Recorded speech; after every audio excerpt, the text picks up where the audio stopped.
Hi guys, आज मैं आपको नरसिंह भगवान की कथा सुनाऊंगी। आप सब इस कथा को सुनने के लिए तैयार रहिएगा। संध्या काल का समय था।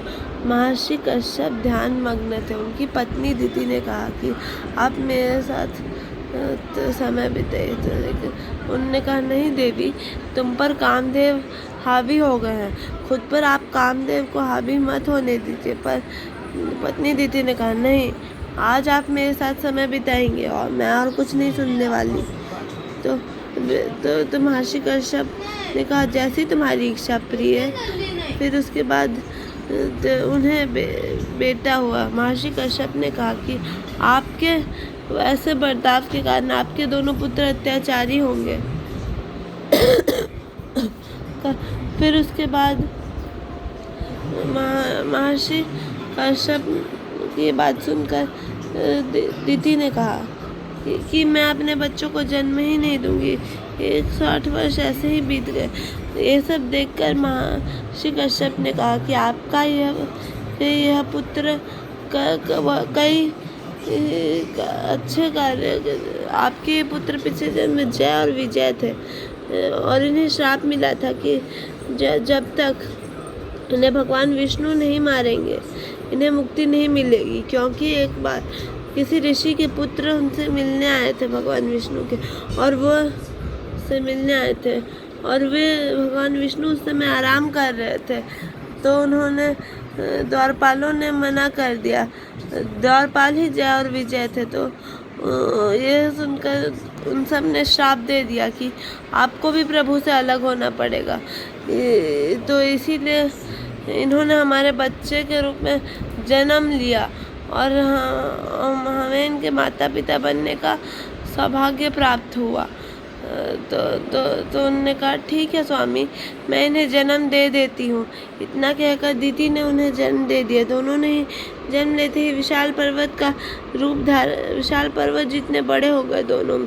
और फिर हिरण्याक्ष ने धरती माता का अपहरण कर उन्हें छिपा दिया। धरती माता के छिप जाने से विष्णु भगवान ने 12 अवतार लिया और दुष्ट हिरण्याक्ष का वध कर दिया।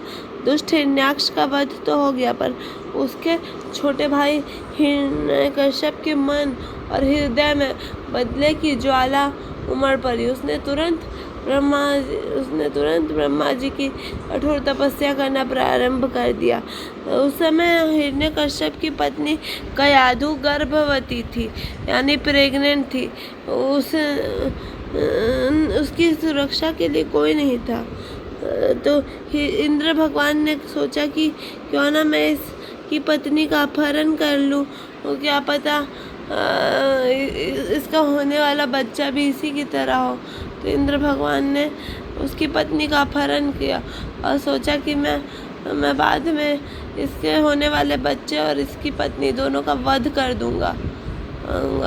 लेकिन नारद मुनि आए और बोले कि आप ये कार्य कदा भी नहीं कर सकते। नारद मुनि ने कहा कि यह बालक जिनकी माता का अपहरण करके ले जा रहे भगवान विष्णु का बहुत बड़ा भक्त कहलाएगा।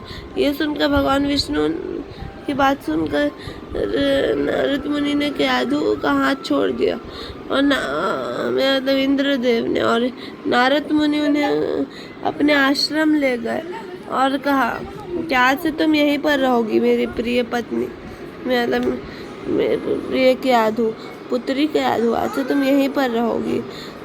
कुछ समय बाद हिरण्यकश्यप की तपस्या पूरी हुई। ब्रह्मा जी ने उसे दर्शन दिए और कहा कि पुत्र, तुम्हें क्या वरदान चाहिए।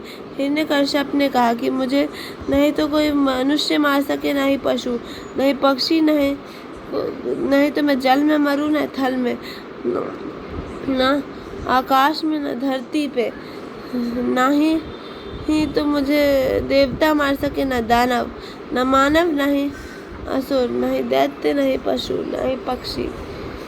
हिरण्यकश्यप ने यह वरदान तो प्राप्त कर लिया, पर यह वरदान प्राप्त करके वो खुद को भगवान मानने लगा। उसने भगवान विष्णु की पूजा बंद करा दी। पर इधर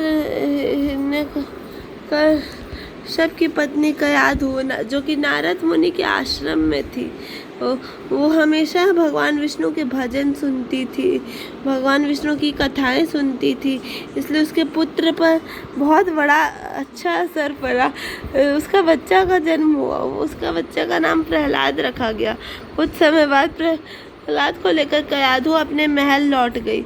महल में उन दोनों का स्वागत किया गया, किंतु जब प्रहलाद से पूछा गया कि तुम्हारे भगवान कौन है, तो उसने कहा कि मेरे तो एक ही भगवान है और वो है भगवान विष्णु। यह सुनकर हिरण्यकश्यप का गुस्सा भड़क गया। उसने कहा कि मैं भगवान हूँ, ना कि तुम्हारा भगवान विष्णु।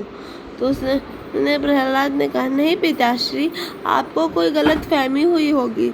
मेरे भगवान तो केवल भगवान विष्णु है, उनको छोड़ के सृष्टि में दूसरा और कोई भगवान नहीं है। तो हिरण्यकश्यप ने कहा कि तेरा भगवान मेरी शक्ति को नहीं झेल सकता। हिरण्यकश्यप ने प्रहलाद को ऊंचे पर्वत से गिराया, पर भगवान विष्णु ने उसे अपनी गोद में ले लिया। उसे हथियारों से मारने की कोशिश की, पर हथियार भगवान विष्णु की कृपा से उसके शरीर के आर पार हो गए, लेकिन प्रहलाद पर कोई असर नहीं पड़ा। उसे खौलते हुए तेल में भी डाला गया, लेकिन प्रहलाद ने खुद को फूलों में बैठा हुआ पाया। भगवान विष्णु की कृपा से उसे जंगल में अकेला छोड़ दिया गया। प्रहलाद सही सलामत महल लौट गया और भी बहुत सारे मारने के प्रयास किए गए, पर भगवान विष्णु की कृपा से वो सारे प्रयास असफल हो गए, क्योंकि प्रहलाद ने तो अपनी सारी चिंताएं भगवान विष्णु के भरोसे छोड़ दी थी। और फिर हिरण्यकश्यप ने यह सब देखकर अपनी प्रिय छोटी बहन होलिका से कहा, होलिका, तुम इस दुष्ट का वध कर दो। उसने होलिका को बुलवाया और उससे यह बात कही। होलिका ने कहा, जैसी आपकी इच्छा भ्राताश्री। होलिका के पास एक दिव्य चादर थी जो सदैव उसकी अग्नि से रक्षा करती थी। उसे वो चादर वरदान के फल स्वरूप मिली थी। उसने भगवान ब्रह्मा की तपस्या की थी और उनसे वरदान प्राप्त किया था कि अग्नि उसे नहीं जला सकती। तब भगवान ब्रह्मा ने उसे वो चादर दी थी और कहा था कि तुम्हारे पास, तुम जब भी इस चादर को ओढ़ोगी तब तुम्हें कोई अग्नि नहीं जला सकती। और वो अग्नि में प्रहलाद को लेकर बैठ गई, पर बुरे कर्मों का फल हमेशा बुरा ही होता है। अग्नि में प्रहलाद को लेकर बैठी। प्रहलाद उसकी गोद में था। वो तो भगवान विष्णु को याद कर रहा था। उसने तो अपनी सारी चिंताएं भगवान विष्णु के भरोसे छोड़ दी थी। इधर भगवान विष्णु की कृपा से वो चादर उड़कर होलिका के पास से सीधा प्रहलाद के पास चली गई। इससे प्रहलाद बच गया, पर होलिका जल गई। उस दिन से होलिका दहन मनाया जाने लगा और उसके अगले दिन होली मनाई जाने लगी। यह देखकर दुष्ट हिरण्यकश्यप के क्रोध का कोई ठिकाना नहीं रहा। उसने तुरंत प्रहलाद का हाथ पकड़ा और उसे सीधा अपने महल में ले गया और कहा कि कहाँ है तेरा भगवान। प्रहलाद ने कहा, मेरे भगवान विष्णु तो हर जगह है। जहाँ मेरी दृष्टि जाती है वहाँ भी है, और जहाँ नहीं भी जाती है वहाँ भी है। तो हिरण्यकश्यप ने एक खंबे की तरफ इशारा किया और कहा, पुत्र, क्या तुम्हारे भगवान विष्णु इस खंबे में भी है? तो प्रहलाद ने उस खंबे की तरफ देखा और कहा, हाँ, मेरे भगवान तो इस खंबे में भी है। आप चाहें तो इसे इस खंबे में भी ढूंढ सकते हैं। हिरण्यकश्यप ने कहा कि तब तो मैं आज तेरा वध कर दूंगा। जैसे ही हिरण्यकश्यप ने अपनी तलवार निकाली, वैसे ही भगवान विष्णु ने नरसिंह रूप धारण करके उस खंबे को चीर दिया और उसमें से बाहर निकले। और उस समय शाम का समय था। भगवान ने उसे अपनी गोद में लिटा लिया और घर की चौखट पर ले गए। उस समय भगवान विष्णु का मुंह शेर जैसा था। इसलिए उन्हें नरसिंह भगवान कहा जाता है। और उनके हाथों में कोई अस्त्र या शस्त्र नहीं था, उनके हाथों में नाखून थे। उन्होंने नाखून से उस दुष्ट हिरण्यकश्यप का सीना चीर के उसका वध कर दिया। और इस तरह से यह कहानी खत्म हो गई।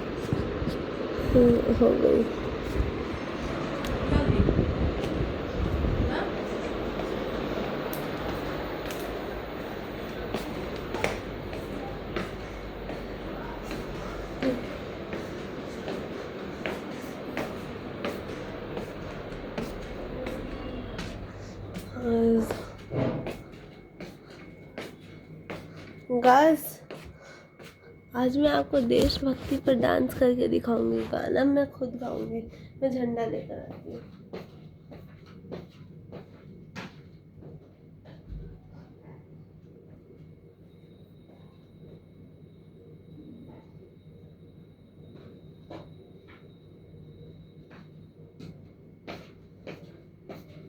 तेरी मिट्टी में मिल जा, गुलवन के खिल जा, इतनी सी है दिल की आरज़ू। तेरी मिट्टी में मिल जा, के खिल जा, इतनी सी है दिल की आरज़ू। और हैप्पी इंडिपेंडेंस डे गाइस।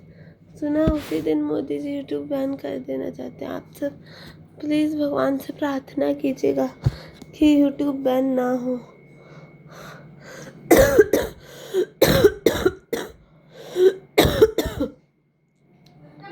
और झंडे की हमेशा इज्जत कीजिएगा, क्योंकि इसी झंडे को ऊंचा रखने के लिए ना जाने कितने सैनिकों अपने प्राण त्याग देते हैं। जय श्री कृष्ण। हरे रामा हरे कृष्णा हरे रामा हरे कृष्णा हरे रामा हरे कृष्णा हरे रामा हरे कृष्णा हरे रामा हरे कृष्णा हरे रामा हरे कृष्णा। श्री राम जय राम, श्री राम जय राम जय राम, श्री राम जय राम। राधे राधे गाइस, जय श्री कृष्णा।